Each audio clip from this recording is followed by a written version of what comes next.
Hello, everyone, and welcome.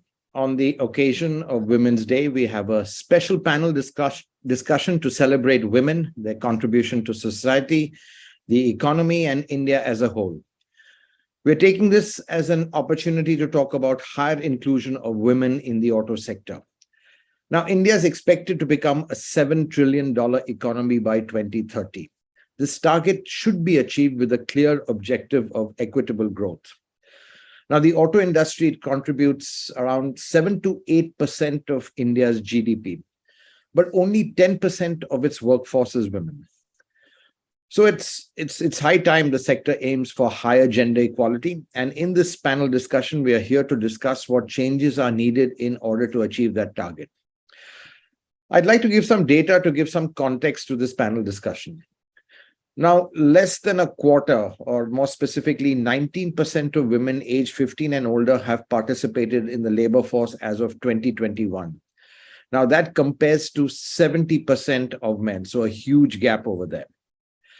Also, eliminating the 58 percentage point employment gap between men and women would expand India's GDP by almost a third. That's nearly $6 trillion by 2050. Women are underrepresented across core sectors, which include infrastructure-related sectors like oil and gas, automotive, which we're going to be focusing on, that's just 10%, pharmaceutical and healthcare, that's just 11%, and information technology, which is 28%. And we have a power-packed panel today of women leaders across different sectors of the auto industry. And what we're going to discuss with them, what are the challenges in achieving the goal of higher inclusion and what strategies can be employed for this goal. I'd like to introduce the panelists. I'd like to start with Shraddha Suri Marwa, who's the chairperson and managing director of Subros and also the vice president of ACMA. Shraddha joined the company in 2001 and became managing director in 2008 and chairperson and managing director in 2021. Shraddha is also a member of the CII Northern Regional Council and co-chair of the Regional Committee on Advanced Manufacturing. She's also an executive committee member of the Maruti Suzuki Supplier Welfare Association. Shraddha has a bachelor's degree in economics from the University of Delhi. She also went on to earn 2 postgraduate degrees, a master's degree in management and a master's degree in economics and information systems from the LSE. Welcome, Shraddha. And I have to say, I'm already feeling a little nervous because with all these degrees, I'm a college dropout. So, bear with me if I get a bit overwhelmed. Thank you. We also have Lata Chembrakalam from Continental Automotive India. She's presently the head of Continental's Technical Center in India. Lata is a dynamic business leader with close to 3 decades of experience. She joined Continental in August 2021 as the head of TCI. She's been associated with several multinational companies. Before joining Continental, Lata was part of Robert Bosch, where she was responsible for the complete powertrain and electrification domain. She has also worked with Siemens Information Systems Limited and as R&D engineer in the Bharat Heavy Electricals in BHEL in Bangalore. Her expertise includes building powerful technology teams which create value and differentiation for business. Lata holds a BTech degree in applied electronics and instrumentation from the Trivandrum College of Engineering. And joining us from Tennessee is Sherry Vasa, who leads the People and Rewards function at Marelli after joining the company in Feb 2021 as Executive Vice President and the Chief of Human Resources. Sherry is a global executive who spent a career living and working in the US, Asia Pacific, and Europe for Fortune 500 organizations. She spent over 50 years in a variety of leadership roles at the world's largest automotive safety supplier, Autoliv, where most recently she held the position of Executive Vice President, HR, Sustainability and Corporate Communications. Sherry also holds a bachelor's degree in biology and chemistry. Wow, you guys are really super qualified, or you girls are super qualified. Really appreciate you giving us your time. And a special thanks to you, Sherry, which I know is the middle of the night for you. I hope you have a strong coffee next to you. And now I'll move to the Jyotsna Sanghi, who represents the dealer fraternity. She is the chairman and managing director of SGS Motors Private Limited, a Tata Motors dealership for commercial vehicles, spare parts, and accessories in the Gwalior district. She's also the managing director of Sanghi Brothers, which manages the luxury car dealership of JLR and the entire state of Madhya Pradesh. Jyotsna is also the director of Africon, a company established in Gambia engaged in heavy construction equipments for infrastructural development. From the R&D and engineering side, we have Pamela Tikku, who is currently the Chief Business Officer for ICAT and has over 32 years of experience in the automotive industries. She's currently head of Center 2 at ICAT and responsible for the Incubation Center and New Business Development Department. Pamela has also been the officiating director of 2 centers under NATRIP, ICAT in Manesar and JRC in Chennai. She was also instrumental in setting up the ICAT technology portal Aspire, set up under the Capital Goods Scheme. She's joined NATRIP way back in 2006 and has been involved in the planning and procurement of facilities for testing and R&D for all NATRIP centers.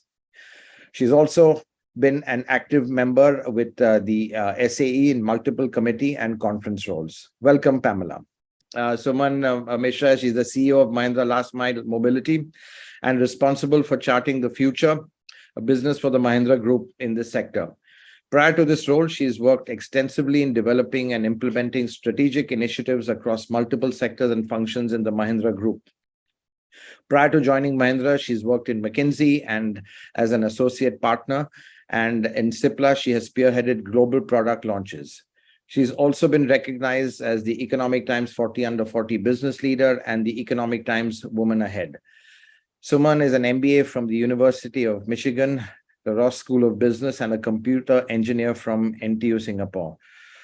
I tell you, everyone here is just super qualified. That's fantastic. I don't know whether this. I think this discussion is going to be really very interesting. But just to hear your stories, how you all have managed all this with all the. I would say having to multitask, managing family life and even managing careers. And in fact, I think from my point of view, I know how difficult it has been to study, but all of you all are just having these array of degrees, which has really left me a bit gobsmacked. But before I hand, I'd like to now finally introduce to our moderator, Mugdha Mishra Anand. She is the editor of Autocar India, our Hindi channel on YouTube, and she's a key member of the Autocar group. Mugdha has had a lot of broadcast experience with a long stint at CNBC before I convinced her to join us. And Mugdha, over to you now. I'd like you to take it over from here. Thanks, everyone, for joining and looking forward to this discussion, which I'm sure will be very fascinating and interesting. Thank you. Thank you so much, Hormuz. It is really a pleasure to be amongst all these very accomplished women. It's inspiring, and it's something that I will always cherish. It's going to be my lifetime experience. Now, let's talk about something very serious. Women's Day, most of the time, it becomes more or less a lip service, and that is why when we decided to talk about this talk on this particular day, I wanted to talk about what can be done from here on, and not just celebrate women. Of course, we are celebrating women, but there is a lot to be done for women representation. As the data suggests, we need to do a lot more so that women benefit, and in turn, Indian economy benefits. Indian economy, and I think women, when they get empowered, the society gets empowered, and that is the whole and soul of the reason why we are discussing this. All right. So now my first question is to Shraddha. I will ask you the first question because you have a bird's eye view of an industry. So what do you think? What trends have you seen over the past few years? What are the major challenges that women face in coming in the workforce? Thank you, Mugdha. So I presume the trends you're talking about are the trends in the auto sector? Yes. So, it's interesting that the auto sector has been through a lot of cycles of up and down. But if you look at a 35-year trajectory, it's been up. So, we're very bullish. We see, I think the decade coming up, this is our decade. I do think the next 5 years are going to be very, very good for us. I'm not seeing, of course, COVID had its blips, but we've come back with a vengeance. India is the China plus one, or I would say the India plus one story is here to stay, and we're surely going to benefit from it. Coming to your second question on challenges, when I joined the business 22 years ago, I was one of very few women in this space. Even in my own organization, I think I was one of maybe 4 or 5. At that time, we were about 2,000 people. Now we're about 8,000 people, and I think we're now about inching between 17 to 20% as women workforce. We have a target of going up to 40% in the next 3 years. We are hopeful that will happen. I think as time's gone by, the challenges have softened, though they're still there. As women, we go through many cycles of, children and marriage, etc., which does slow down our careers. I think that organizations now are much more cognizant of this, and I don't think that anymore careers are being, given a break. And I think work from home has helped with COVID. But on the shop floor per se, the challenges come for women working late in the night or in night shifts. If you can manage that, I think that there is no reason why we shouldn't be a 50-50 ratio. I mean, that's my ideal dream. Let's see if we get that. That's definitely a dream that we must all aim for, at least.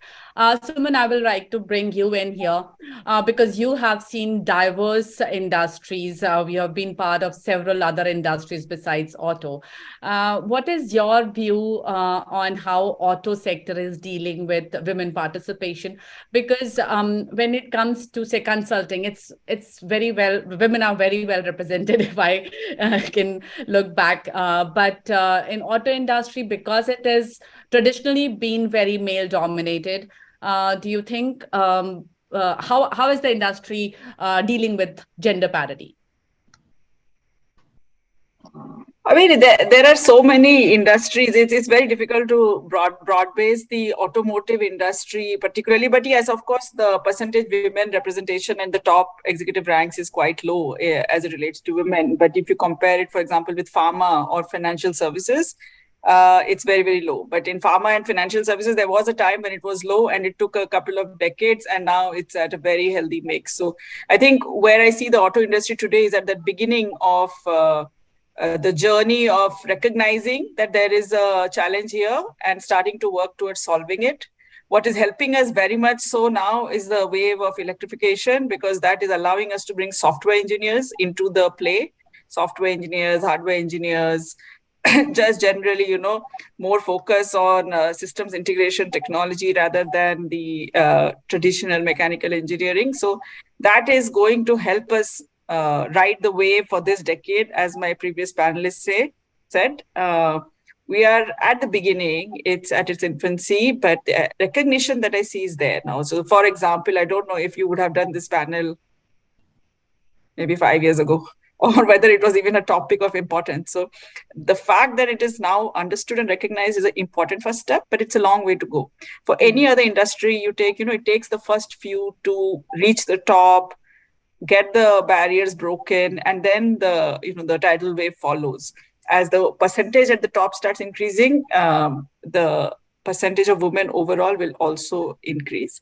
So I can say it's at its beginning stage when I especially compare to some of the very mature industries, but it shall get there, especially with the help of electrification, software, technologies, and so on. Sherry, I would like to bring you in here because you also you have global exposure.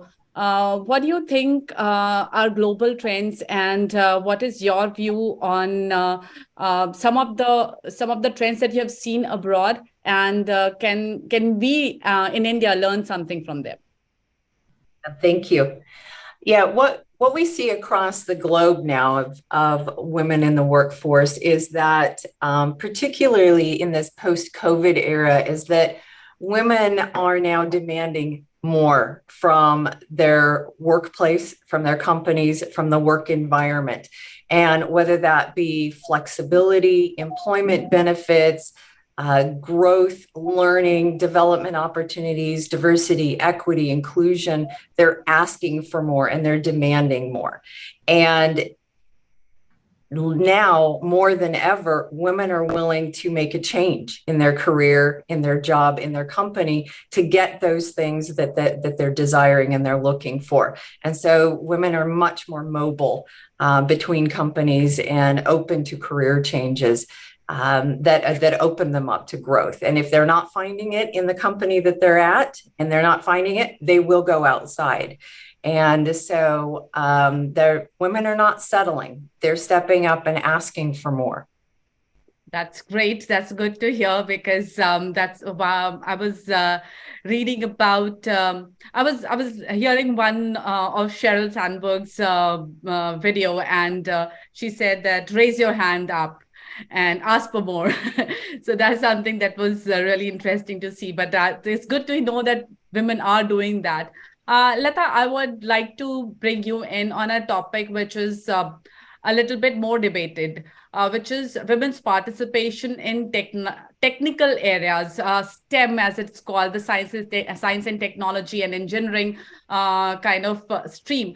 I remember there was a time that in Indian IITs, there were very, very few women. It was a joke that, there was one girl in the class in the entire batch of IITs. But that situation has changed drastically. It is still a low number, but it has changed a lot. What is it that you are seeing in a science and technology field? Okay, so maybe, thanks for the question. Maybe I should tell about my own situation. I think I studied, I passed out 30 years back, and our ratio was 4 girls in the class and 36 boys, We started from there. And then when I went to Germany for the first time, like one of the co-panelists told, I was the only woman there. I started my career in Germany, in Regensburg, and I was the only woman there on the floor for a very long time. That was quite an interesting scenario. But what I would say is that right now, the number of women who are entering the STEM field are significantly very high. Yeah, and the number of passouts that we have from the university are very good. And if you look at maybe Continental, I run R&D for India in Continental, and we have around 31% women, which is pretty good. Yeah, in the auto sector. But if you look at the auto sector, we cannot look at only R&D. We have to look at manufacturing and other sectors where I'm sure the representation of women is not high as it could be. That is mainly because of the working condition is one part. And there is also a little bit of stigma about coming to this sector because it's also thought about as a male-dominated sector. And in fact, when it comes to the STEM side, it is not. It is an equal opportunity sector.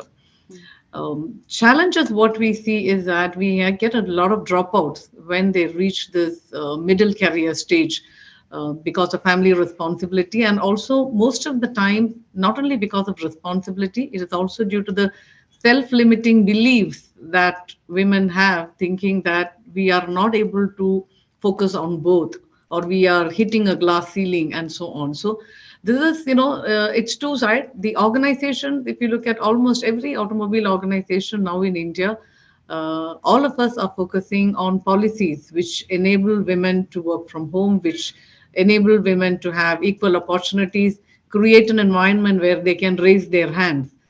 We are doing it. But if you ask me, are we there at the situation where we want to be? We are not. Yeah, a lot more to be done. For example, in my own organization, if I have 31% at the entry level, in the middle management and above, we just have maybe less than 18%, which is not good, right? So I'm sure every industry is battling with similar number of percentages, and we could do more in terms of mentoring, coaching, hand holding, and maybe sessions like this, which can also give confidence that, yes, there's no need to drop out. It's only a self-limiting belief. So move on. Yeah. Pamela, your view also on the same topic, because you are also very closely related to research and development. What has been your experience, and what do you think are the major challenges for women in this R&D sector? Thank you, Mugdha. I think my experience is not any different from the previous speakers. In R&D sector or the field in which I am currently working, we don't have many women engineers or women scientists working. The percentage is very, very low. So there are two aspects to this. One is that automotive industry was primarily IC engine industry, and it was focused on very high level of mechanical jobs in it, and which was becoming difficult for people to take women on board, for example, on shop floor or even for testing purposes. And if I say in our sector where testing and certification is happening, there are certain areas, when we have to go for an on-road testing, women are not preferred at all, because there are two aspects. One is the social aspect, other is the the safety aspect. If we send a women engineer on road and on tracks, then how the safety aspects become a primary importance. So as a society in India, we have to evolve and bring up an environment and ecosystem where women can feel safe in working, beyond sunset also. So with the electrification happening and with the lot of electronics which is getting into automobiles, we find that there are a lot of women who are now getting inculcated in our sector also, for example, in testing, where you have more software and electronics testing, where you don't have to do heavy workload testing. Because I'm part of a governmental setup, I do not find many women coming into the governmental sector itself.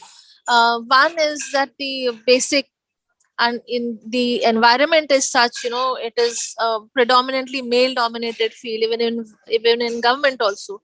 So very less women come forth for working in this area. But it is changing. It is changing because the technology is changing. It is also changing because there are new avenues of career building in this. If you talk of the ecosystem for working, in our sector, we cannot work from home because the testing has to be done on site. So the opportunity of work from home in our sector is very, very low. It's not possible. And hence it's become difficult to continue that kind of work environment.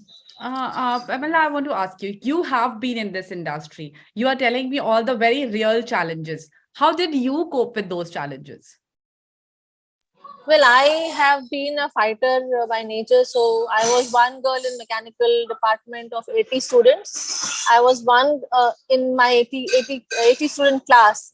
And in a department of around 400 people, I was one girl. So I had to face those challenges right from my education. And then when I got after my college, I appeared for various campus interviews. So I was not taken for campus interview. I was not even given opportunity to appear because women were not taken in automobile industry at that point of time. That has changed now. Now the campuses are recruiting people. In terms of my integration in the workforce, where I had a male-centric organization, I had to prove every time that I am able to perform anything which my counterparts are doing it. I've been successful in doing that, and that's why I have come to a level where I can proudly say that I have been able to do what my male counterpart can do it. I mean, it's not easy. It was not an easy path. Managing your work and home life is definitely very difficult. My job entailed a lot of traveling. So I'm thankful that I had a good family support from my husband, my parents, and my in-laws, who could share the responsibilities of my children when I had to travel.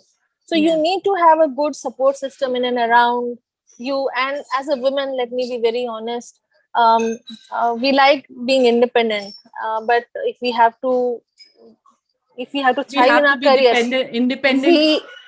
We should take help. Dependent on others. We should take help. This inhibition of asking help from people is something which kills many of women career. You know, a lot of people are not able to pursue career because they don't want to take help from their, you know, near dear ones. So I think we should take help from our near and dear ones, our friends circles, and try to develop a good system, the support system, which will help you, because this time is basically 5 to 6 years is a difficult time when you really need support. After that, things become much easier. So one should be open in accepting those support systems and help yourself to grow into the career. Okay. Now my question to Shraddha is that, every time we speak about women issues, we say that companies need to do more.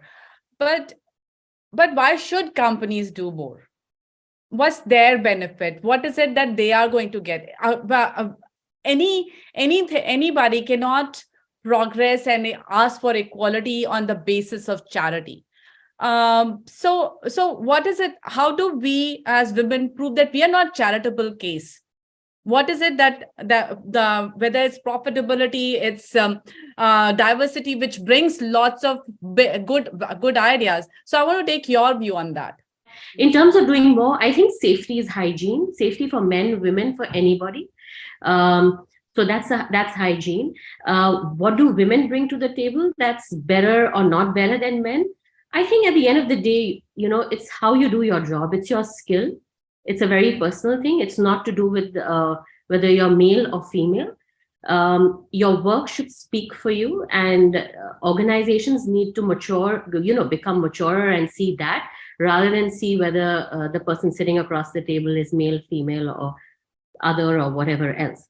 So I think that's a mindset shift that needs to happen. As to why is it that companies feel that they need to do something special for men or for women or for, in fact, for anybody else. I mean, that's how I look at it.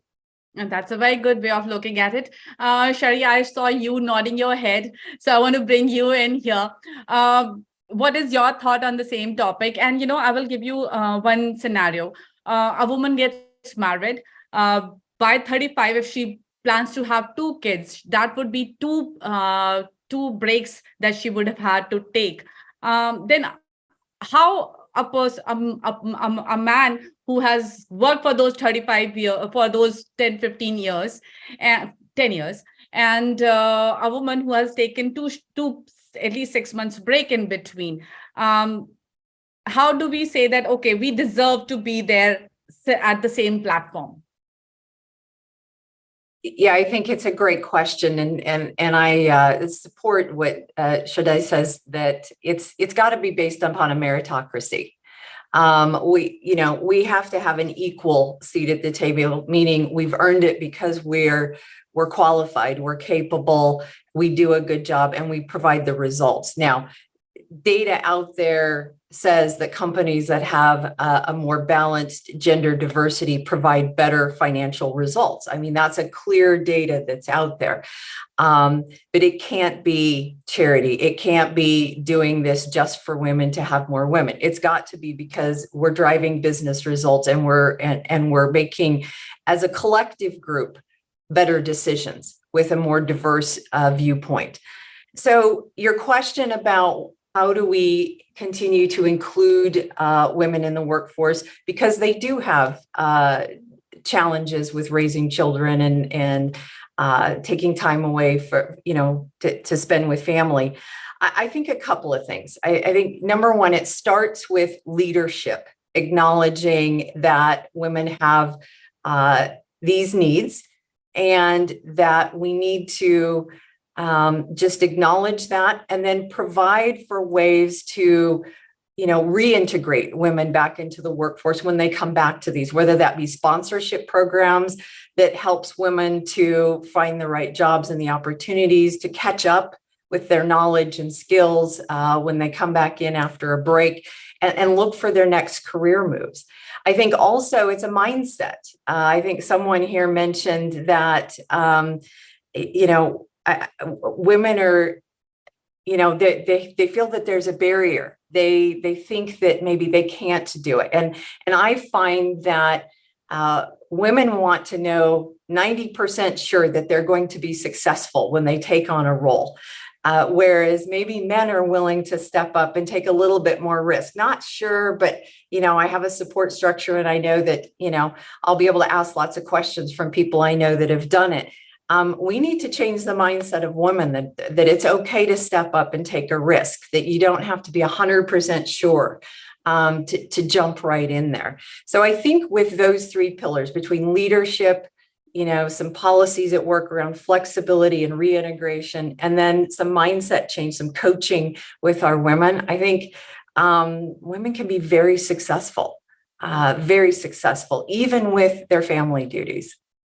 Suman, what is your view on when you encounter women in your line of work, and if they are under you, how do you see their position in the hierarchy? And second thing, as Sherry was mentioning, that women are more skeptical about their own abilities. I was reading somewhere that a man is likely to apply for a job if he is 60% qualified, and a woman will apply for that job only if she is 100% qualified for that. So, what is your view on that? 50% of the gender cannot be removed from any kind of industry. Otherwise, that industry will not progress very far or very fast. Okay. Yeah. 50% of the workforce, 50% of the population cannot be removed from any industry. It shall not progress. So I just think I have to say it out because of the type of questions. Now, regarding what women cannot, should not do, I think women can do everything. Women need to raise their hand. Women need to fight a little bit harder than men, because they have a dual burden, and that is a dual burden that will be solved for by both parties reaching out. The half of it is your professional ecosystem, the company, which helps you to reach out and address these issues. The other half of it is your significant other and your family, which creates the ecosystem to support and help further your career. Each of us is here because we have had the luxury or the luck to have a very supportive ecosystem, be it at work or be it at home. And that is one of the important ways that women can progress ahead. Sherry already told you that the percentage of representation of women, whether it is in boards or senior management, is directly correlated to the performance of the company. These are studies that were done in 2007, 17, and also, of course, every year. So you can look that up, and that should answer a lot of the questions. I really do believe that today we are at a much better position because of the shoulders of the women like Lata and Pamela who have breached several of the barriers and have moved us further. Today, there are women CEOs in large automotive companies globally, right? There is Maribara, you know that. And they have started taking those important steps and milestones, which then allows us. I'm very new to the automotive industry, but it has allowed me now to not perceive that there is a barrier anywhere. And my organization has been extremely supportive, and my personal support system has been very supportive to help me move past that. And I feel as a leader of a company, it is my obligation and my responsibility to make sure that the women who are in my company feel safe, feel that they are represented meritocratically, feel that there is no discrimination, whether it's related to gender or whether it relates to promotions, biases. And these are my obligation and responsibility, so that, maybe 3 generations from now, this question is not asked. So this is how I think about the whole situation. Yeah. May not be very pleasant to hear it, but that's how I think about it. It is how it and is. That is how I would like to move. Now I'd like to bring Jyotsna. I'm sorry I've kept you waiting for so long, but Jyotsna, you are spearheading. You are an entrepreneur, and you have your own business that you're running. How difficult is the entrepreneurial challenge for you as a woman, or how easy it is? Thank you. It's just been amazing listening to everybody, rather inspirational.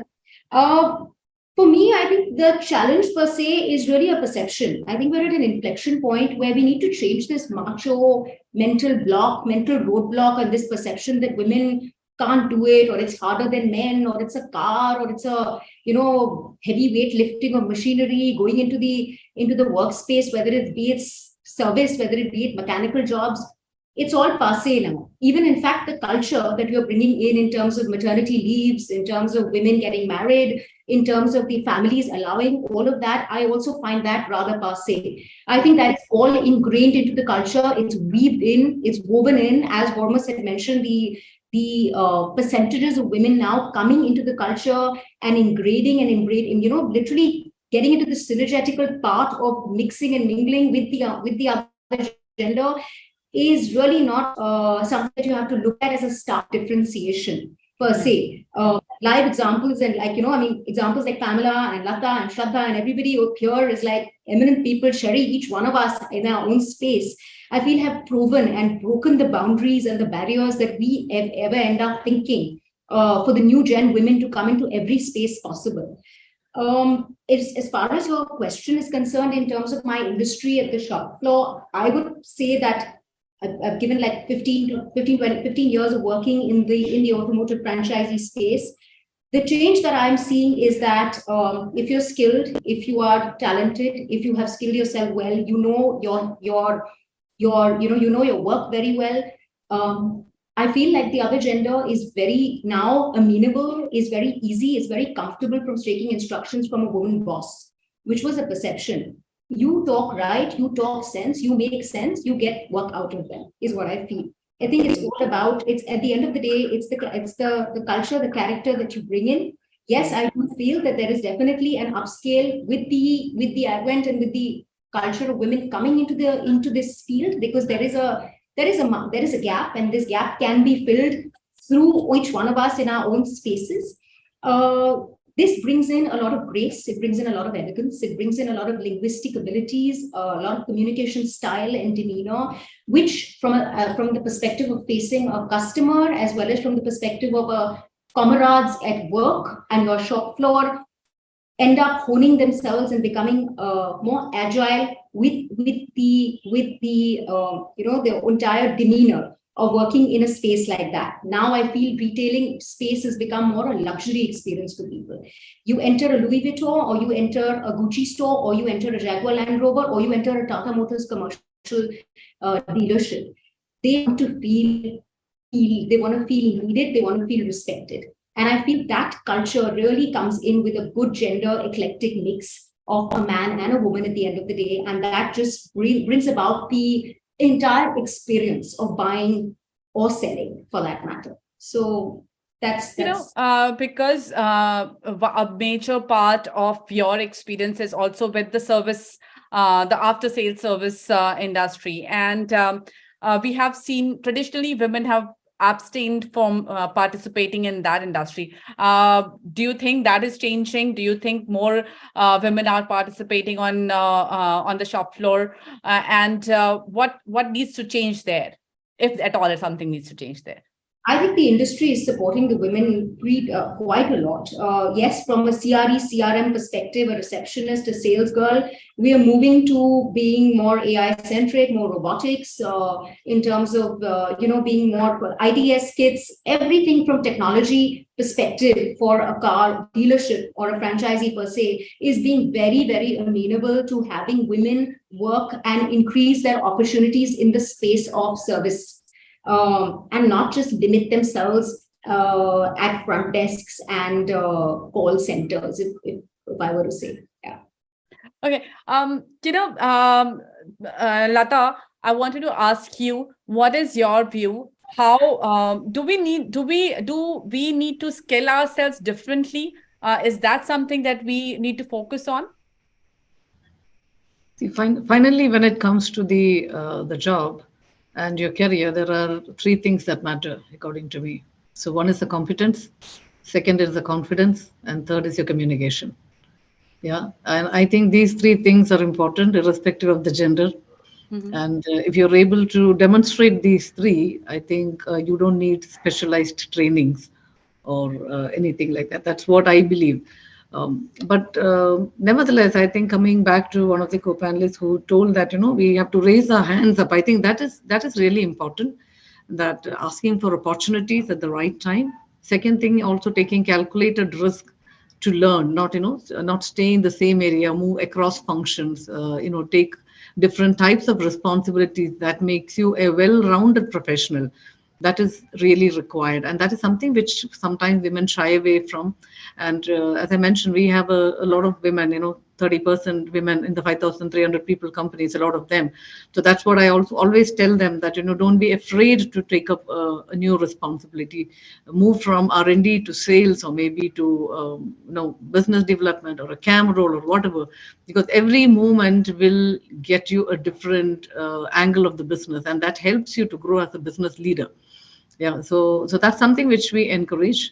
The second part is there are stages when women drop out from their career, mainly because of children and taking care of parents and a whole lot of responsibility. At that time, you need to have a little bit of an emotional handholding, which is required. And sometimes we also have certain coaching, specified coaching that we provide to women, so that they have somebody to use as a sounding board. And we don't want any of these talented women to drop out from the organization, because it's so valuable and we can't replace them so easily. So at this point of time, we always try to tell them that, when you look at the career, normally people work maybe 30 years, 22 years, you start working, and at least another 30 years. And career is a marathon, and it's not a set of short sprints. So what you need to have is the energy and the ammunition that will get you till the end of the marathon. And if you have a short break somewhere, or maybe a short failure somewhere, it doesn't really matter, because if you are smart enough, anyway, you will reach there. Yeah, so I think this is something we try to reinforce very much into the youngsters who are coming after break, telling that no, it really doesn't matter if you have a short break, if you're competent, if you have your attitude, and if you have a will to do it, you can still make it. And there are a lot of examples where I've seen that, they overcome these barriers and they really move forward with much more confidence. So a little bit help in the ecosystem is really required. HR can provide this kind of a framework.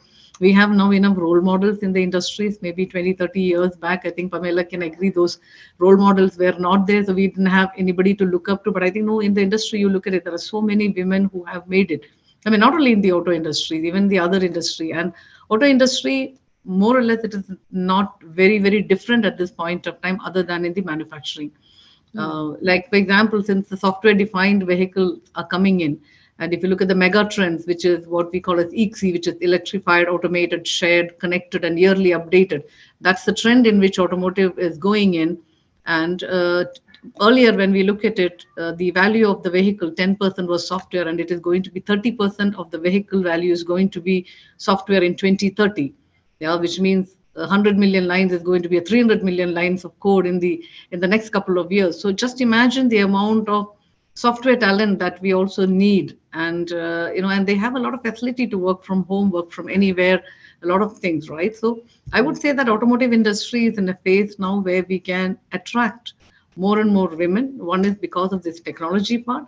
And the second thing is that even if you look at a manufacturing environment, people always thought it is a manual, intensive labor kind of a thing. You have so much of robotics, automation, many things are there. It's no more really, you don't need physical labor in the plants anymore, right? So that also is not a barrier anymore for women to get it. It's only to do with maybe shift and, the night shifts and other things that we need to do some small tweaking in the policy. So I would say that in the next 10 years, automotive industry looks so bright for India.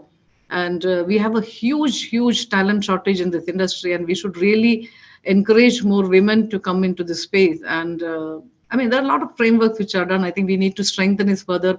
And all of us sitting in this round, I'm sure each of us can make our impact in a much better way to make it happen. You mentioned robotics, and just yesterday, me and Jyotsna were speaking, and she said, no longer these things are required. You don't need physical labor. Jyotsna, you would like to come in here? Come again, in terms of the conversation that we've had, that we don't need any physical labor. Yeah, not that much anymore. Of course, there is some required, but not that much. No, absolutely. I mean, with the world's changing transformatively, and it's changing at such a pace that, you don't even probably know where you're setting foot into the unknown. And the fact of the matter right now is that with the changes of electronic vehicles, electric technology, hydrogenous products that are coming in, scalability of the machines, of the advent of riveting, pivoting technology that has already come into Jaguar Land Rover in terms of making the products per se, you don't need to pick up anything and put it from place to place. I think it's just all about technology driven, and that's where the opportunities will increase the jobs for men or women per se, and it will make life easier for men as well as make opportunities wider and stronger and more scalable for women. So, okay, now I would like to ask each one of you, what are those policies that are actually helping women come into the foray? Suman, I would like you to come in because you specifically mentioned that Mahindra is very supportive. So can you tell us some of the things that you have seen which is really helping you scale more women to participate? First and foremost, more than policy, is culture. Is the culture one of inclusion? Are you being heard? Are your opinions listened to without discrimination? And when you can create a culture of openness and inclusiveness, everyone, and it's not just men, women. Today, you talk about millennials, you talk about the, disabled, or you talk about any of the younger generations. If you have an inclusive culture, or LGBTIQ, if you speak about any of them, the only reason they want to work in a place, and trust me, the choice today is of them who chooses to work in any of the industry or company, they choose a company because they like the culture. So that is what the first thing. And as our company, I mean, I've been here for 7 years, and so I can tell you that this is a culture of inclusiveness, and it's a culture where we feel heard. Then, of course, there is the feeling of safety, that you will be not biased against, okay? That it is not, you're not going to be discriminated against because of who you are. And when I say who you are, let's talk about all of the things. It's just not just gender, like, again, it's race, it's religion, it's kind of people from different parts of the world. Are they all being heard? Is it too much India-centric? Is it a global organization? There are lots of these kind of circles within circles that keep coming on. And if you can create that inclusiveness, that's a great one. On the policy front, specifically, there is a lot that can be done, and we are working on several things, but I would not say that, we are already there yet, but we are constantly engaging with our women colleagues and trying to find out, and men colleagues, what would make them want to work here better, whether it is around flexibility, whether it is around, let's say, this whole step down, step back up when you are going for your maternity leaves, etc., or even wedding leaves, and paternity leaves. Paternity leaves is a real thing today in today's world, and men are participating equally. If you talk to the younger generation, men are equal participants in raising the child, and not just the burden is hopefully shifting more from the dual to, let's say, 1.5 burdens, right? So all these policies now are in vogue. They are being discussed, and there are various phases of implementation. And I think these are the type of things, and everyone is pushing. Like I think Sherry mentioned, people are asking for things now, and all dimensions, right? Whether it is the younger millennials or it is the women, everybody is asking that let's move towards a more progressive, more inclusive culture. And those organizations that are willing to listen and are willing to act against it are the ones that are going to take away the best talent. That's what I have to say on that. So now the fight is for the best talent, and does not that much for gender, does not depend so much on the gender. Here, Shraddha, I would like you to come in and express your views on some of the policies that you have seen which has encouraged women or have supported women in their growth. So, I couldn't agree with Suman more. I think, first of all, we need to have a non-judgmental work environment. We tend to work with some preconceived notions of how a particular sex should work, how a particular type of person should work. I think we need to break out of that shackle. So talent is scarce, and that's a reality. And talent cannot be segregated on gender. So what we need to do is actually go out there and get talent, from within the country, outside the country, etc. And we have enough within the country.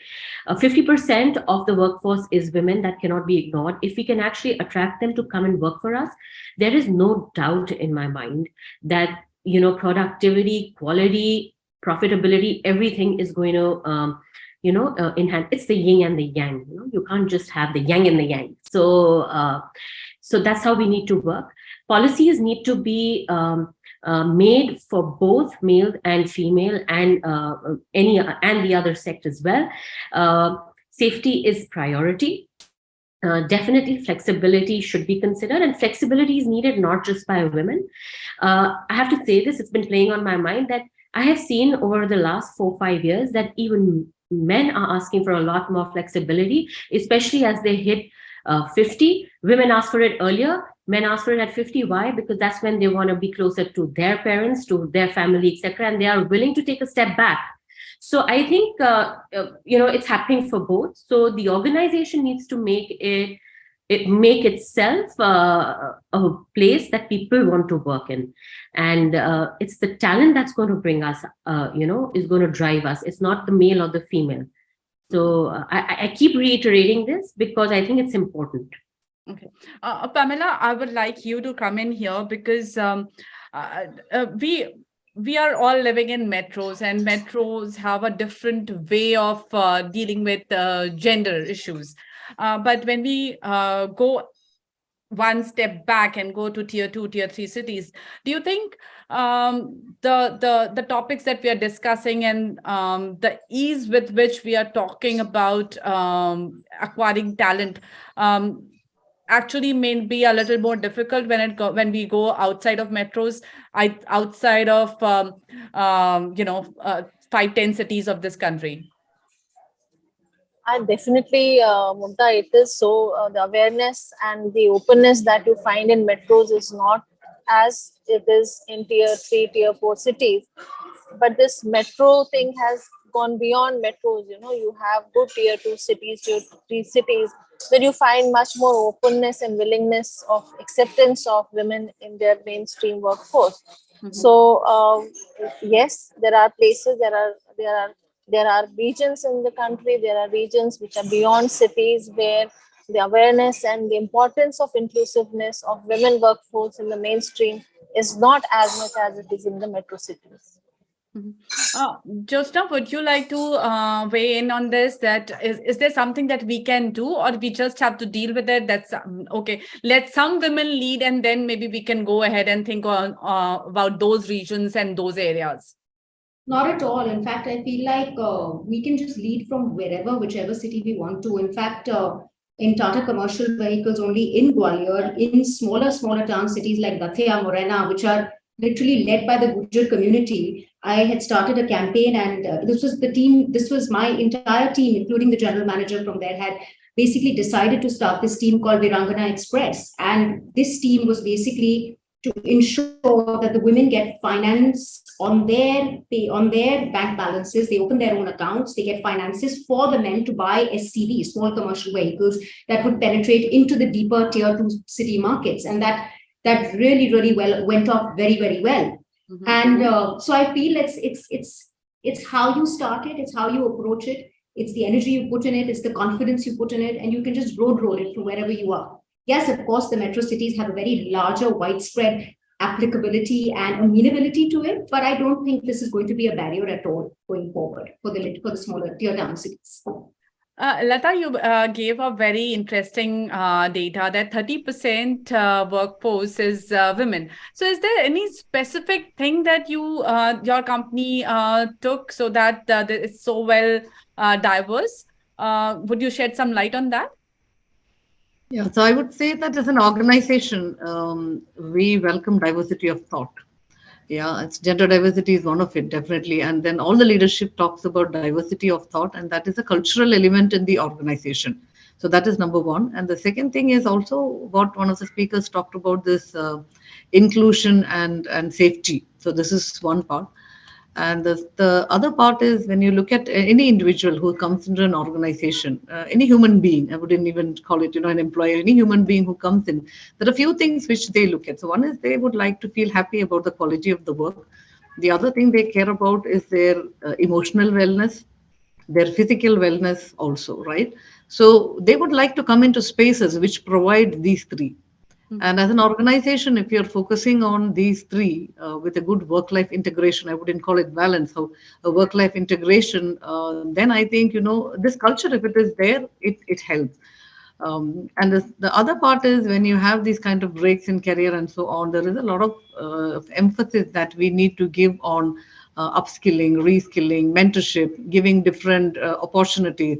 Yeah. We help in drawing the different career, maps for the people, and so on. And every leadership, every leadership training and every leader in the organization is sensitized that the whole thing revolves around talent, and they have to be treated fairly.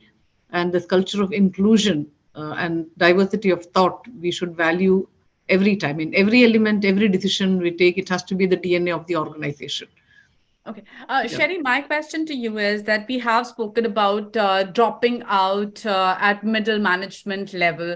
What are some of the policies or some of the steps that you have seen companies take which have helped women in their middle management careers?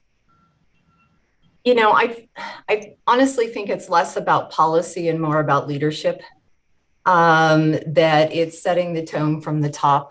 That I've heard that many times here, that the diversity, the inclusion piece is important, and that we measure it, we track it, we follow it. And then the other thing is listening to employees, understanding across the organization what they need to be to have to be successful. You need to have an environment that's empowering and to everyone. And if that's flexibility for some, then it's flexibility. If it's different benefits, if it's different training, but everyone is an individual and everyone has different needs. And the only way you find out what those needs are is to ask and to listen, and then take that actionable intelligence and do something with it to make the work environment better. And that comes from leadership. And so I think there is no magic bullet here. There's no magic pill, because everybody is different. And it's not one size fits all. So you have to be flexible and keep your ears open to understand what your workforce needs. And those companies that do that well will win. They will thrive, because that's where people are going to want to go. And that's where employees are going to want to be. Okay, so it's clear that technology is helping a lot, and it has made the workforce pretty gender neutral. But Shraddha, I would like you to answer this question now. Is our tech-oriented sector more suited for women? Is that something that women should focus on? And because the industry itself is changing so much, that we will have a lot more opportunities as women. Because organizations need to run on talent, not on males and females. And talent is scarce. So organizations don't have a choice. But as I said, that, there is this data where women don't apply unless and until they are 100% confident, whereas men will apply when they are 60% confident or meet 60% criteria. So in that situation, women would have taken the back seat even before the opportunity presents itself. So how to tackle that?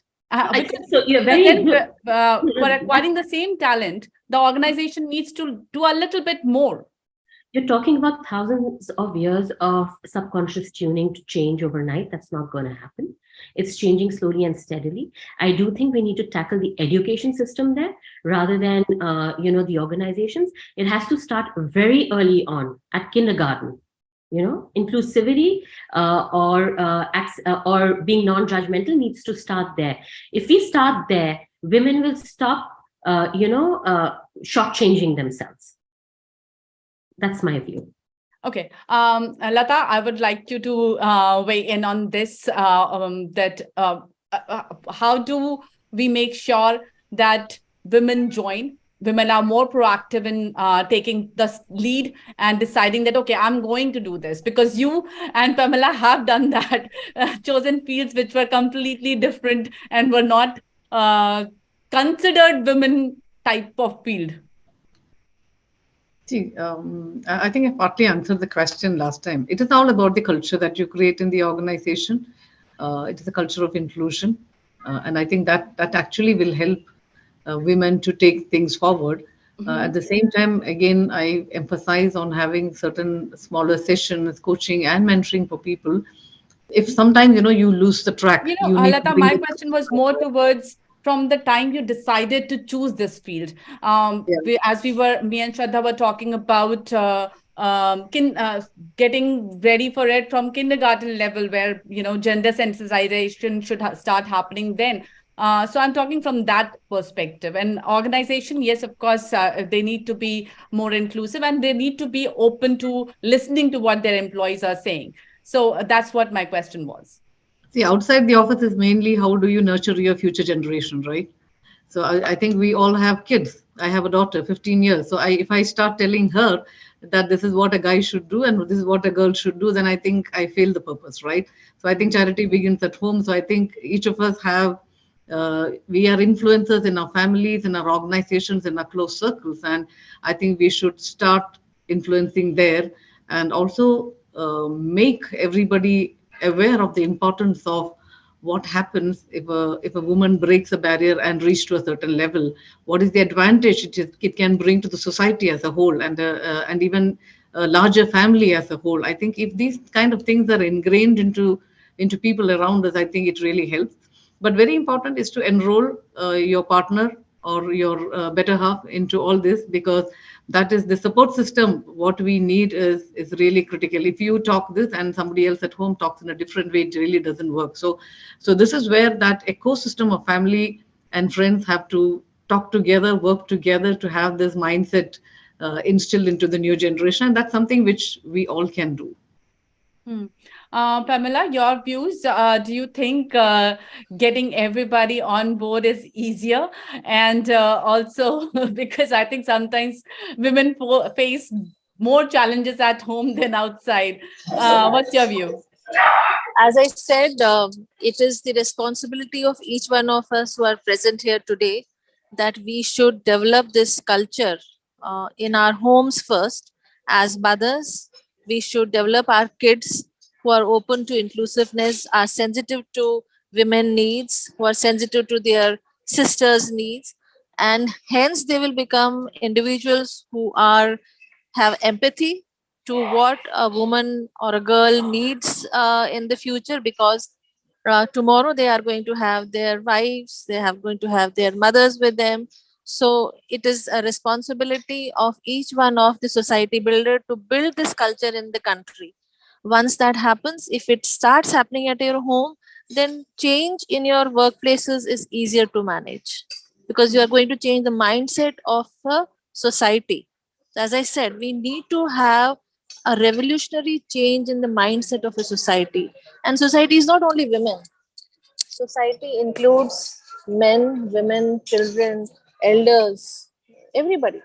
So we have to work together to bring this change in our society, so that enables women to get into any kind of field that they feel they are confident. Why should there be a hesitancy whether she can go into engineering or she can go into any other field which was considered to be a male dominating field?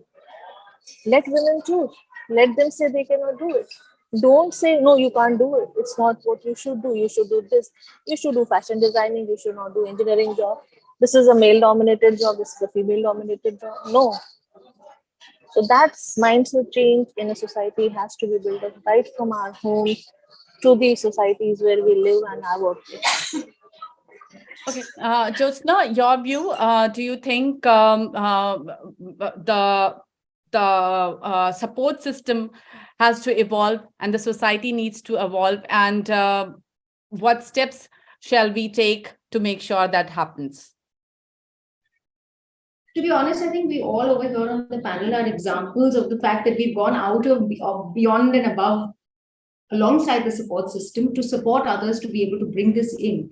I grew up in an environment where my dad told me from a very young age that please get to work, and you have to get to work immediately. I mean, I regret the fact that I can't cook at home, but I do feel that he just said, no, nothing doing, just get your mind to work right now and start working in the dealership. So yes, it's a lot to culture. The support system is just a question of mindset, and I think that's completely changing. As I said, it's an inflection point for us to understand, is this a perception and a mind block, or is this above and beyond that? Which I think is definitely the culture, the attitude, the environment, the people, the skill set, the opportunities, and leadership abilities, everything across board has a very strong play to this factor. But I think it's more so with the opportunities and the skill set that you bring to the table that's going to definitely weave into the cultural dimension of this, for sure. So yeah, there's no turning back.